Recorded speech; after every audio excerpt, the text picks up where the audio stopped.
அவங்க வசனத்தை பிடித்து கொண்டு பிரகாசிக்க முடிந்ததானால் நாமும் வசனத்தை பிடித்து கொண்டு என்ன செய்ய முடியும்? பிரகாசிக்க முடியும். அப்படிங்கிறதுக்காகத்தான் இதை ஆவியானவர் நமக்கு வாசிக்கும்படியாக பைபிளாக வசனமாக நமக்கு அவர் என்ன செய்திருக்கிறார்? தந்திருக்கிறார். அப்போ நாமளும் பிரகாசிக்க வேண்டுமென்றால், வெற்றி பெற வேண்டுமென்றால் வசனத்தை என்ன செய்யணும்? பிடித்து கொள்ள வேண்டும். ஒரு விசுவாசி, ஒரு தேவனுடைய பிள்ளை, அவன் ஆதாரமாக பற்றி கொள்ள வேண்டிய ஒரு ஆதாரம் கர்த்தருடைய வசனமே. அது ஜீவ வசனமே, இல்லைங்களா? ஜீவ வசனம்னு சொல்றாரு பேதுரு. என்ன சொல்றாரு? நீங்கள் அழிவுள்ள வித்தினால் அல்ல, என்றென்றைக்கும் நிலைத்திருக்கிறதும் ஜீவன் உள்ளதுமான தேவனுடைய வார்த்தையினாலே, இல்லையா? தேவனுடைய வார்த்தை என்னும் வித்தினாலே நீங்கள் மறுபடியும் ஜெனிப்பிக்கப்பட்டிருக்கிறீர்களே அப்படின்னு சொல்றார். அப்போ இது ஜீவனுள்ள வசனம். அதை பிடித்து கொண்டா யாருடைய வாழ்க்கையும் பிரகாசிக்குங்க. நான் வசனத்தை பிடித்து கொண்டேன், வீணா போனேன்னு ஒருவராலும் சொல்ல முடியாது, இல்லையா? இரவும் பகலும் அப்படி வார்த்தையில் தியானமாக இருக்கிற மனுஷன் யார்? பாக்கியவான்க. அப்போ இரவும் பகலும் ஒரு மனுஷன் வார்த்தையில் தியானமாக இருந்துட்டு, நான் கஷ்டப்படுகிறேன், நான் வியாதியில் இருக்கிறேன், நான் தரித்திரமாக இருக்கிறேன், பிரச்சனையோடு இருக்கிறேன், என்ன செய்ய முடியாது? சொல்லவே என்னது முடியவே முடியாது. அப்போ பவுல் அதைத்தான் என்ன செய்கிறாரு? சொல்கிறாரு, கோணலும் மாறுபாடுமான ஒரு சந்ததி அப்படிங்கிறார். அவன் நம்பிக்கையான உலகம், இல்லையா? தீமைகள் நிறைந்த உலகம், அவிசுவாசம் நிறைந்த மக்கள், தேவ நம்பிக்கை இல்லாத ஒரு சூழ்நிலையின் மத்தியில் தேவ பிள்ளைகளாகிய நீங்களும் நானும் இந்த ஜீவனுள்ள தேவனுடைய வார்த்தைகளை பற்றி கொண்டு அவர்களுக்கு ஒரு நம்பிக்கை கொடுக்கிற ஒளியாக நாம் இருக்க போகிறோம். அது எப்படி சாத்தியமாகும் அப்படின்னு சொன்னால், அப்போஸ்தலனாகிய பவுல் சொல்கிறத கவனித்து பாருங்க. மாறுபாடான வாழ்க்கை அப்படின்னு சொல்கிறாரு, கோணலான சந்ததி அப்படின்னு சொல்கிறத நீங்கள் கவனித்து பாருங்க. அது என்ன அப்படின்னு சொன்னால், இருளை ஏற்றுக்கொண்ட ஒரு ஜனம், அல்லது இருளால் மூடப்பட்டிருக்கிற ஒரு உலகம் என்று சொல்லும்போது, அவங்க இருளை என்ன செஞ்சாங்க? ஏற்றுக்கொண்டு வாழ்கிறாங்க. நீங்களும் நானும் என்ன செய்ய போகிறோம்? இருளை எதிர்க்க போகிறோம். ஆமேன். நீங்களும் நானும் என்ன செய்ய போகிறோம்? இருளை ஏற்றுக்கொண்டு நாம் அதோடு ஒத்து நாம் வாழப்போவதில்லை.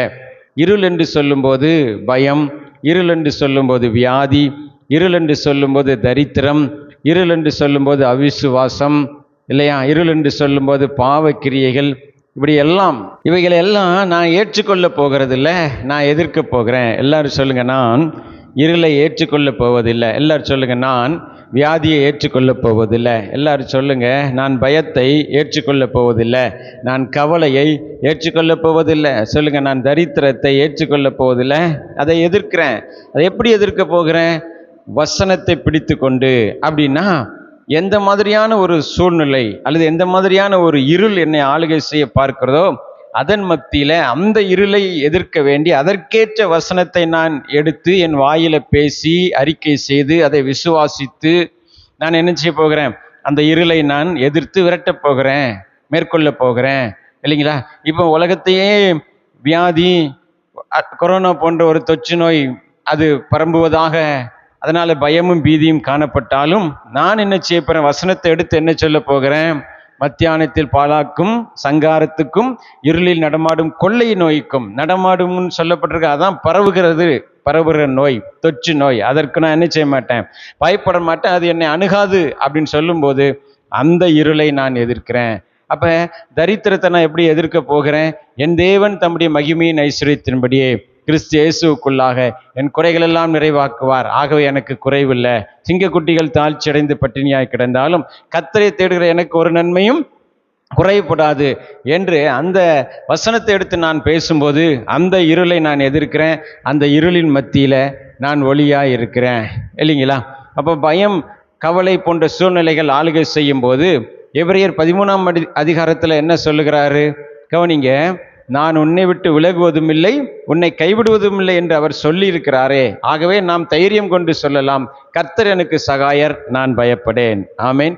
எல்லாரும் சொல்லுங்க, கர்த்தர் எனக்கு சகாயர், நான் பயப்படேன். இந்த வாழ்க்கையின் பிரச்சனைகள், சூழ்நிலைகள், எதிர்ப்புகள், சவால்கள், இல்லைங்களா? சத்துரு கொண்டு வருகிற சகல எல்லா சோதனைகளையும் கண்டு நான் என்ன செய்ய மாட்டேன்? பயப்பட மாட்டேன், இல்லைங்களா? பயம் என்கிற அந்த இருளை நான் வார்த்தை என்கிற வெளிச்சத்தை கொண்டு நான் என்ன செய்ய போகிறேன்? எதிர்க்கிறேன், மேற்கொள்ளுகிறேன். மேற்கொண்டு இந்த இருள் நிறைந்த உலகத்தில் நான் பிரகாசிக்கிற ஒளியாக, வெளிச்சமாக நான் என்ன செய்ய போகிறேன்? இருக்க போகிறேன்.